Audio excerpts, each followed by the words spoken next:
I'm here because I'm a criminal defence lawyer, and over the last 10 years or so I've represented a lot of people, a lot of sex workers, usually women but occasionally men, and they've often come through the English word for prostitutes. People come to them for support. Lawyers are supposed to be able to speak in public, but frankly I feel humbled by the eloquence and the power of a lot of the speakers we've heard so far. So they're a really difficult act to come after, to come in the middle of.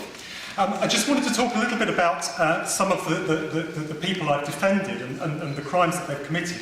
And it seems to me that there's a lot of criminal laws on the statute books that appear to be there designed to protect people working in the sex industry. So, for instance, the trafficking laws, very stringent, very strong laws protecting people who are trafficked. We can't argue with that. Except that, of course, somebody who's trafficked for the purposes of prostitution doesn't have to not want to be trafficked, they have to be trafficked against their will, and the person who's doing the trafficking doesn't have to get anything out of it. So I've seen, for instance, a young woman prosecuted for very serious offence of trafficking who had simply paid for a friend of hers to go back on a trip to Poland and come back again. She was trafficking that woman because she paid for an air ticket.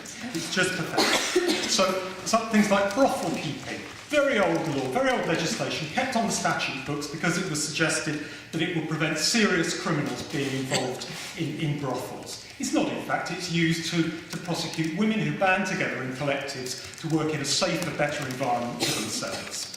And the closure orders that have just been mentioned there, the way they're framed, the way the legislation is framed, suggests they're to be used only in cases where there's serious exploitation going on in a brothel, or where children are involved, or where there's really serious antisocial behaviour. What we find is 24 closures in Soho before Christmas, in places that were operating perfectly normally, had been operating historically, women being well protected in those venues, and just done because various people wanted the gentrification of Soho and redevelopment of Soho. Absolutely atrocious, and actually atrocious operation by the courts as well in allowing those closure orders to take place.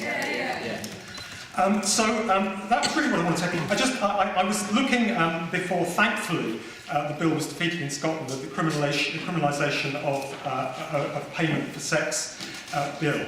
And I thought it was really interesting the way that Rona Grant, the MSP who presented that, was phrasing her talking about that. She was talking about protecting victims. So in no other circumstance, she says, does our law criminalise the victim, but not the perpetrator. And the current laws surrounding prostitution penalise women and only deal with public nuisance. None of them protect those who are prostituted. It just seems to me so completely wrong, that sort of approach. We have lots of laws that are there to protect women if they're used properly. In fact, they're not used properly.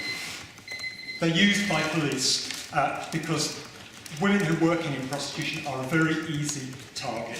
They're easy to make money out of by confiscation, and they're easy to make people's careers out of by closing places down.